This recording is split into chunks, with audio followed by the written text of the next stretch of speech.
Welcome everybody back to Elephant Exposed. I'm your host, CJ Jones, and this is Elephant Exposed. I'm jumping right into this. It's a whole lot of topics I want to talk about today, but if I have to make a part two to this, then I will. But first things first, the first thing I want to talk about, or the first topic I want to address, is something that when I heard my brother Shula King, the comedian, use this word, I was flabbergasted because I was like, wow. Out of all the phobias that you hear and see and talk about and being pushed all around social media, you're this phobia, you're that phobia, and everything else. The truth of the matter is that it's only one real phobia that I think that stands out the most. And that is what my brother Shula King just spoke on, and that is alethophobia. And if you don't know what alethophobia is, it took me a while to even get used to the word, and I'm practicing it even now as we're talking about it. It is the fear of the truth. It is a crippling fear, is how Google describes it. It's a crippling fear that you just can't deal with the truth. You refuse to deal with the truth of any fact, of anything. And unfortunately, that's where it seems like, or at least in the world of social media, in any platform in social media, this is where it's at. Now, as far as Bible believers goes, we've been knew that there was a fear of the truth. And that's why we have truth tellers out here trying to still speak the truth, not their truth. Again, I love the way that my brother broke that down. I mean, I was just like, wow, at least we have somebody out here, and that truth is being heard. Now, there's no way I can reach the multitude of people that my brother Shula King can when it comes to the truth. And sometimes I find myself even in word battle with my lovely wife about, a person speaking their truth and stuff like that. And I still stand my ground even when it comes to my wife. And I let her know, baby, I love you. But if we're going to talk about some things, about certain things, we can't water it down. Some things have to be straight up. And whether you can deal with it or not, it is what it is. The truth doesn't need help. It doesn't need fluffing. It doesn't need to be adjusted so it can easily be swallowed and everything. Because the one thing that the truth is that the truth does cut. The truth does hurt. But at the same time, it is edifying, meaning that it will actually do you good in the long run if you learn to accept the truth. And that is the discipline. That is what we are missing as a society. We don't want to deal and we don't want to take the truth as it is. So therefore, we start to make adjustments and we make little groups here and there. Well, I don't feel this way. I don't feel that way. And I feel like, and I feel, and I feel, and I feel. Or I think, and I think, and I think. And the truth just is what it is. And what you're really feeling and what you're really thinking is called conviction. It's called conviction. And you're supposed to feel convicted. Just like there's this big battle about, oh, you're shaming, you're shaming, you're shaming. You are supposed to feel shame. Shame is a part of our human experience, because it is through shame that you see room for improvement. I will say that again. It is through shame that you have that you would have the insight to look at oneself and see where you need to be improving. But we are so soft about not wanting to offend. And then you have people with mega platforms that's just so worried about that almighty dollar. They don't want to come across harsh. They don't want to speak the truth. So they'll speak your truth. And what is your truth? You want to be told that everything is all right. The way that you're looking at the world, the way that you want the world to look at you, how you're living, what you're doing, everything is fine. And no more bullying. And we've gone real down the road on that one. Because where there was real bullying, now, just because someone hurt your feelings or they didn't speak to you correctly, now you want to throw that in the bucket of bullying. No, you just got some people out here that just will speak their mind, and that's not bullying. And or you will be told, let's say, by a clergyman or whoever is out here, that's trying to put out the Bible, and they're sticking to the word, because that's what I live my life by, or I try to. Let me get that correct. I try to live my life according to the Bible, and then you got kicked back from that. But all of that goes back to this right here, that one word that my brother Shula King said, alethiophobia or lethophobia, however you want to say it. Now, to me, that's potato, okay? But I think it's actually pronounced alethiophobia. But it is, you can't deal with the truth. You don't want to accept the truth, no matter how it's backed up, no matter how it's proven. And then, so because of this alethiophobia that we have going on in this world, then you end up with topics like just hilarious versus the trans woman, and talking about cisgender people and all this other stuff, when all of that is just crap. All that is just crap. Because contrary to how trans women, cisgender, I'm not an expert.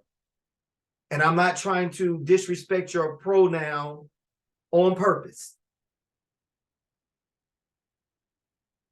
The real truth of the matter is this: unless trans women want to experience the God-given miracle of reproduction, and then having to deal with the pains that come along with a woman that she has to bear, when Aunt Flo comes to visit. And then when they get further up on in age and they can no longer produce, then they deal with this thing called hot flashes, that if you are married as a man, I'm looking at my wife and I'm like, wow. And this is what trans women want? You outside of your mind to deal with the emotional roller coasters. And as a man trying to be supportive, as a husband, man, we don't know which way to go.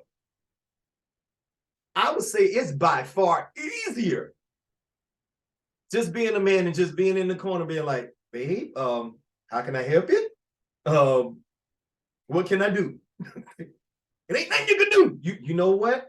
I'm gonna be right over here in the corner and just just holler at me, well, don't holler at me, but just let me know, if I can, go to the stove for you or something, because I want to be out of your way.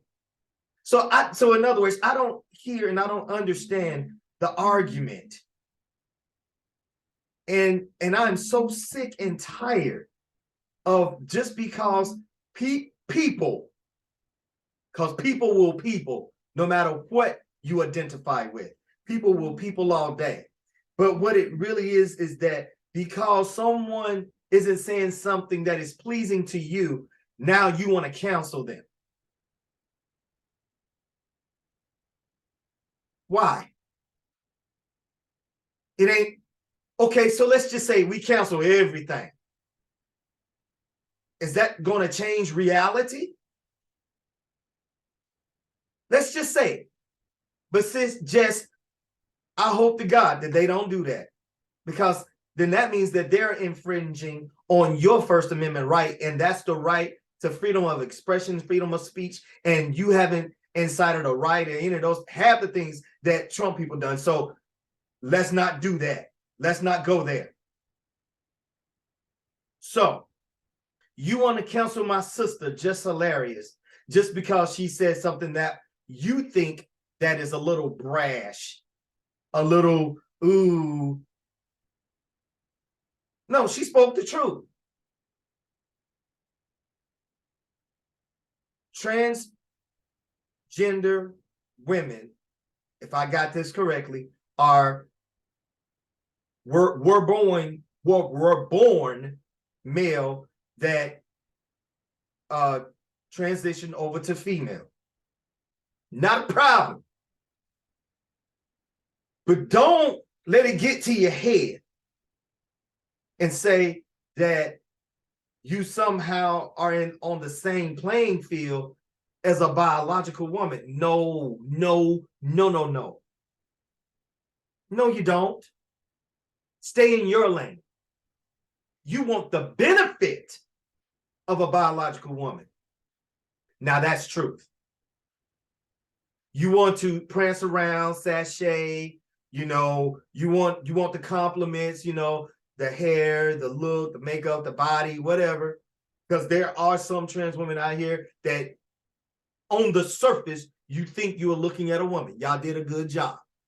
You can deceive a lot of people. Great. But don't dare to think that you hold the same pains and woes that comes with a biological woman, because you don't. You just simply don't. That's just as bad as Ron DeSantis down in Florida. And mind you, this man is no dummy. Regardless as to how we feel about how someone talk on social media or hold interviews and stuff like that, and we get to Monday Night Quarterback their interviews and clip out certain clippings and all this other stuff and say, oh, did you hear this? Did you see that? I'm not even talking about that. This man is highly educated. He has a degree in history from Yale. This man knows exactly what he's trying to get done with the educational system down there in Florida. And then when he was called out on it, he tried to hit him with, oh, don't bring it to me. I'm just the speaker on the subject. But if you want to address it, then address it with the board of directors. No, it came out of your mouth. This is the stuff that you are allowing to push because of your position of Florida, Ron. That is the true definition of gaslighting. I'm going to slap you in the face and say, oh, no, that wasn't me. Your face just so happened to meet my hand, and I was stretching, and you walked into my hand really hard. As you know, as a matter of fact, I believe you owe me an apology for just accusing me for slapping you. When actually, and you know what? Okay, let me take that back. It wasn't a slap. It's actually called a strike. That's gaslighting to the maximum power. And then they turn right back around and try to say, we got to get, they try to demonize this term, woke. Well, let's break it down, since our good friends down in Florida don't seem to know what woke is. And nobody on Fox News knows what woke is.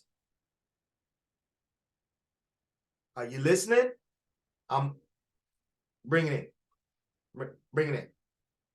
It means to be awake. It means to be aware, to be alert.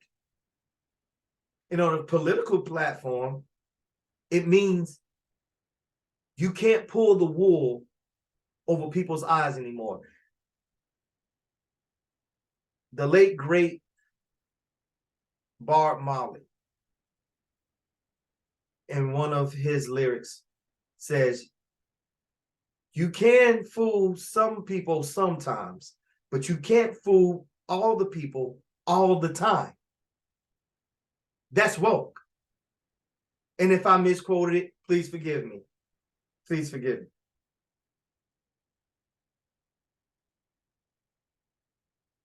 This is coming to a head. I heard D.L. Hughley and his cast talk about it, these subjects, a few minutes ago. And it's all over the radio, it's all over social media as to what's going on. And all of this, it's just, these are just smoke and mirrors, senseless topics, when we have actual topics in life that needs our attention. You got people out here suffering each and every day. And we want to make senseless things like this get in our way and sit back and wonder, well, why this and why that? We as a society, we love to talk about distracting topics that's not going to benefit us as a society, as a whole, as humanity is concerned. So they throw out all these topics. Oh, this mega preacher over here got caught in another scandal. Oh, this person over here is a racist. Oh, this person over here is homophobic. Oh, this person over here is this, and all of these things. I mean, there are subjects to talk about, but what about the real subject to talk about? What about the topics that can actually make a difference in someone's life? And you know why those type of topics don't go nowhere? It's because it's not full of scandal. It's not full of drama. And that's boring. And so what happens with those pieces of news is that they don't even make it to the floor anymore, because it doesn't draw viewers. It doesn't make people want to share. Because if it's one thing that we love to do right here in America, we love dirt. We love it. And I'm saying we because I live here. we as podcasts and journalists and so forth, even if we ourselves don't care to talk about the topic, I know one thing: if they want that paycheck, they better be talking about these senseless topics and these meaningless topics, because that's what's popping and that's what goes viral. If it's not that, oh, let me talk about one more thing. I'm gonna let y'all know that I'm sick and tired of this one too.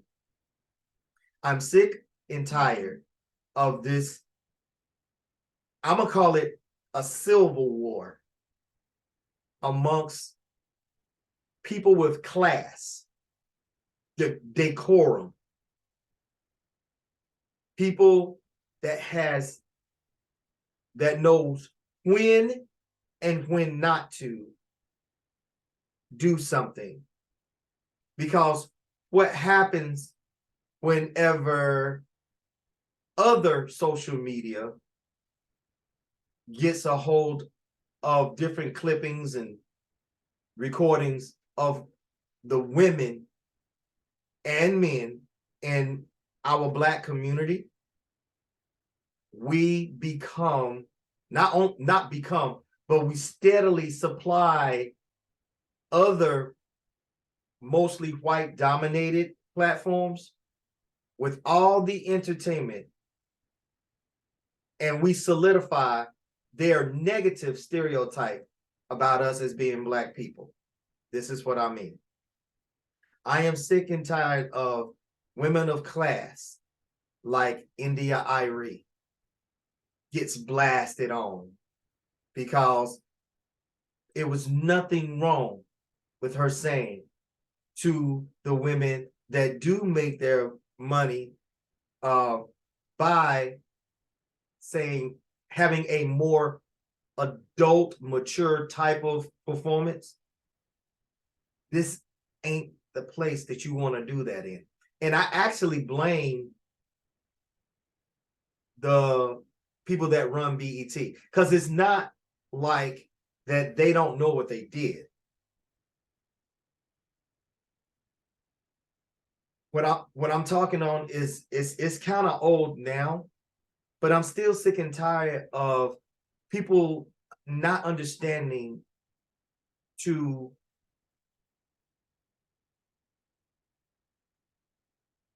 you don't know when, or if you know when and you just don't care.